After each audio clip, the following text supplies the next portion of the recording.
So let's go select our settings table view here, Command N to create a new class, which is a CocoTouch class. And this is going to be userTableviewCell subclass.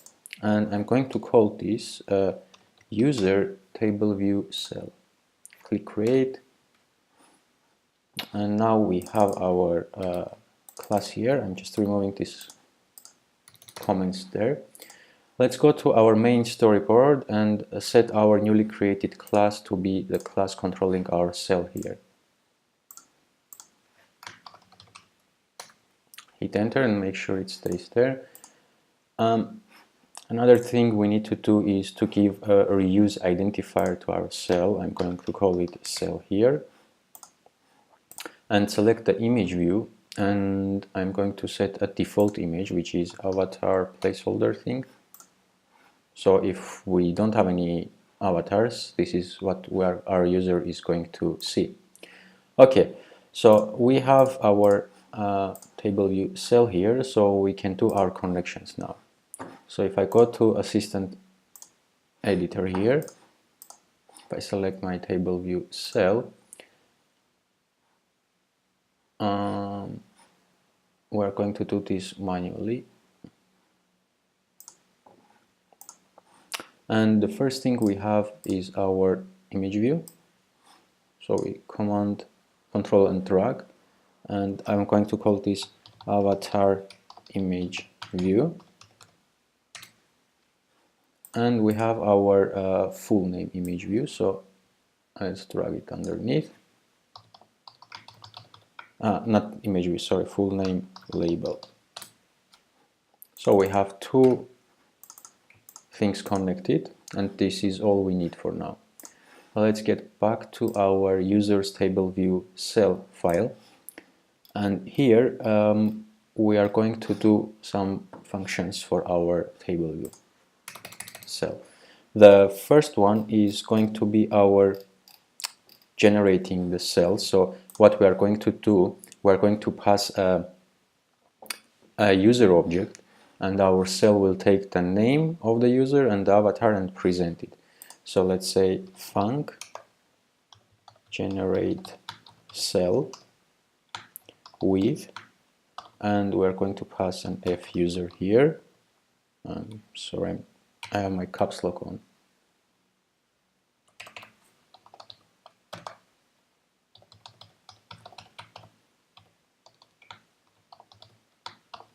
And we're going to say f user, which is a type of f user.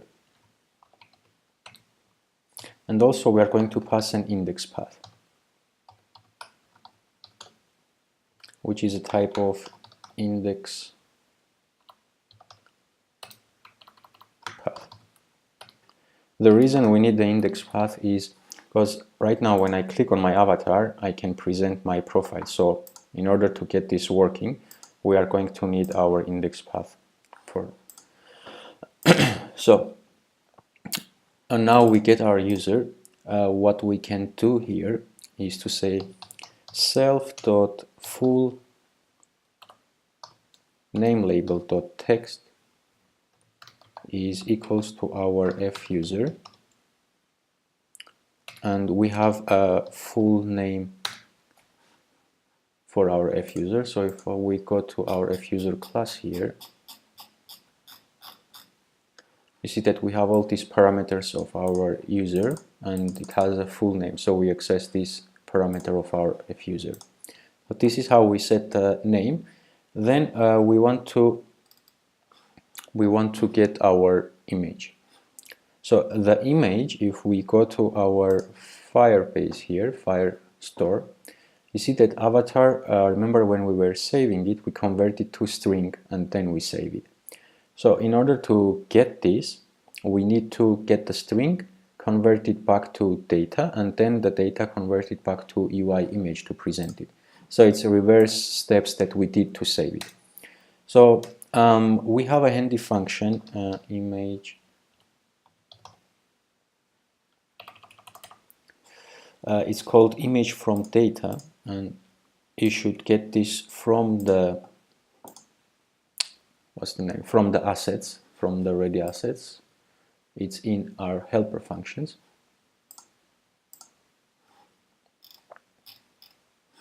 I haven't copied it yet, so I'm going to do it right now. But you should already have it, so you can easily call the function.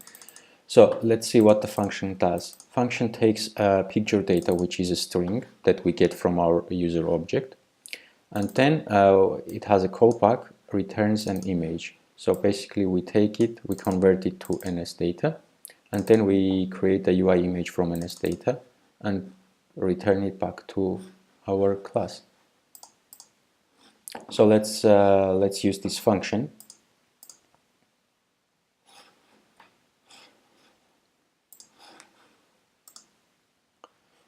I'll say image. Actually, let's first check if our user has an avatar. So say if user dot avatar is not equals to empty string, so it means our avatar has something there saved. We are going to say image from data. Let's quickly clean our project so it gets the new function that we just created. Okay, so the picture data, which is a string, we are going to pass our fuser avatar, now that we checked that it's not an empty string.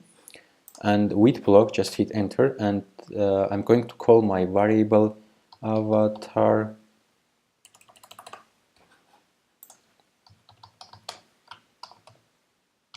image.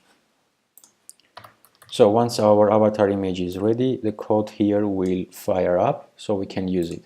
I'm going to say if avatar image, which we have this variable here, is not equals to nil, so we are sure we got some image back. We can say self.avatar imageView.image is equals to our image, but our image will be a square image. We want to make it nice and round, so we are going to use a function, which again you will find in the helper functions. So we say avatar image dot, and we need to unwrap this, dot circle masked.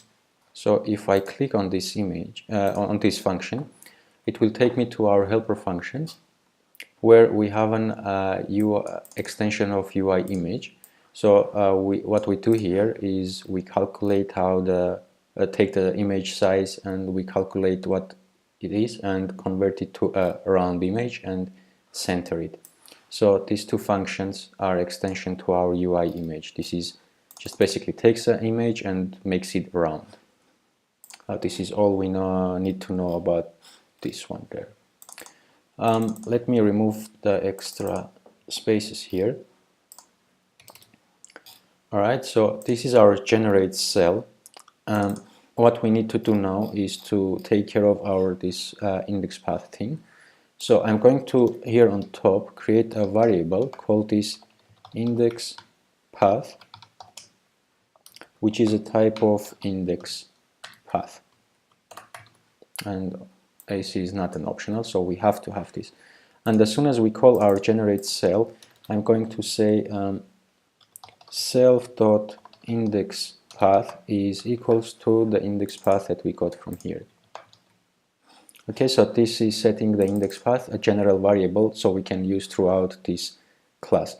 Another thing we need to have is some kind of function that you see when I click on the avatar image, it does something. So right now we don't have anything to take care of it. So in our next class we are going to do this.